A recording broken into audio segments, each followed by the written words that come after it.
Hello, my name is MJ, and in this video I'm going to be taking a look at Robert Wright's Why Buddhism is True, the Science and Philosophy of Meditation and Enlightenment. I've been a big fan of Robert Wright's work over the years, including Non-Zero, The Moral Animal, The Evolution of God. His books often focusing on evolutionary psychology and trying to understand how people have evolved and how we are making the decisions that we are today. And when I heard that this book was coming out, I was both really excited and also a little bit nervous. Nervous because I was concerned that the book would make me fundamentally change my life and how I approach things. I've since read the book, and it has definitely changed how I view the world and what I do in my own mind and the way that I engage with other people.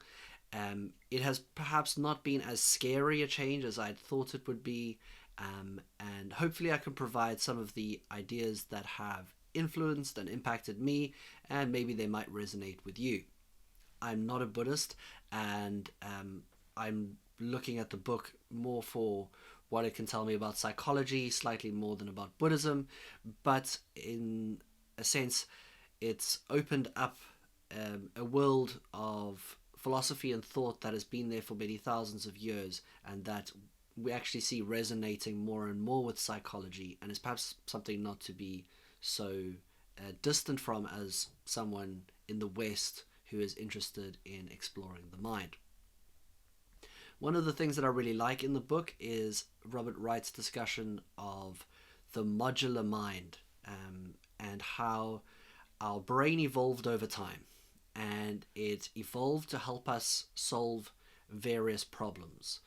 Finding a mate, finding food, defending our home, these sorts of problems, our brain developed to be able to try and answer. These processes and problems became increasingly complex, and we often don't find ourselves in only one of these scenarios. Often when we're making a decision, it is based on how will this impact my social standing? How will this impact my immediate happiness? How will this impact my long-term happiness? And our brain is trying to process the information that's coming in and decide on the best course of action for us. And what's happening is that these different modules of our mind are vying for our attention and vying to be the ones that are followed. So there's a part of my mind, when I look at a piece of chocolate cake, there's a part of my mind that wants the immediate gratification. There's a part of my mind that also wants to be healthy and to live long. There's another part of my mind that thinks that, well, if I share this chocolate cake, maybe I might gain a friend. There's another part of my mind that is thinking about how I can perform on the job, and that perhaps eating this chocolate cake might provide me the energy that I need to be able to do a good job at work. So there's all of these factors going on inside of my brain, trying to figure out which path I'm going to follow. The problem is that we're often following these uncritically. We are simply allowing our brain to decide whatever module it wants and choosing that one. A real problem, say for example, if you're in traffic and say somebody cuts you off. Now there's an impulse, there's a module of your mind that says, this is a challenge to my social status, this is a aggression from an outside force, and I should kill this person. Obviously, maybe we try and tone that down a little bit inside of our mind, and we say, I just want to hoot at that person. But there's definitely a rage inside, and that rage is not equal to what has happened, like objectively. Subjectively, the module of our mind says, we cannot let this stand. Don't they know how important we are in the world? And the problem is our brain has evolved to tell us that we are the most important person in the world. As far as our brain knows, we are the most important person.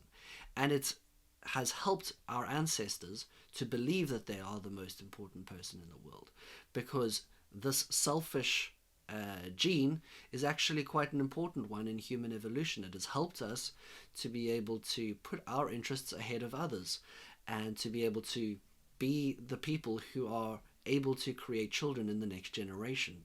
So there's a whole lot of this, of evolutionary psychology, that we have to unpack and try to understand our motivations and why we're doing what we're doing. And meditation and self-reflection is a really good way of doing that.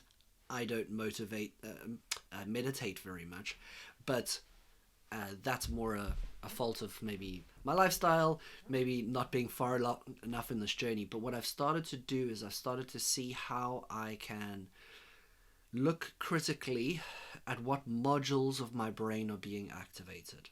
So when I'm trying to focus and, say, write an important email, but my children come into the room, there's a module of my brain that is saying, don't you know how important this email is? Of course the children don't understand how important this email is. How could they? And so if you can pause before you react and go, what modules of my mind are currently being activated? We don't do this all the time. I don't do this all the time. But the more I can practice it, the better I can get at just having that pause. The pause before hooting at the person who cut you off. And Robert Wright speaks about how we often view ourselves as very moral and rational people.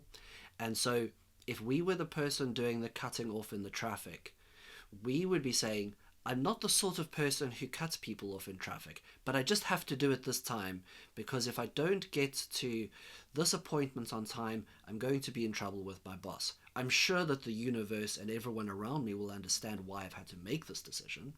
But if we're sat in the car as the person who got cut off, we don't think, I bet that they have an important appointment that they need to make. No, we think that they, as a person, are morally inferior. They are evil in some way. Don't they understand the social hierarchy? Don't they know the rules of the road, that you can't just cut someone off? And so trying to strip away these veils that are in front of our eyes to try and see the world more clearly as it actually is will reduce our own suffering and the suffering of the world around us. And that's one of the main points of Buddhism and meditation, is to try and calm ourselves, to be able to view our minds objectively, to try and understand what is influencing the decisions that I am making and that those around me are making. There's a lot more in the book, and there's a lot more to unpack, and I'm sure there will still be lots for me to learn. I would highly recommend Why Buddhism is True. You don't have to come away from reading the book thinking that Buddhism is true necessarily, but understand a lot of the techniques and the philosophy and psychology behind why meditation is so helpful and important for us. I hope that was interesting. If you have any thoughts or comments, please let me know. Bye for now.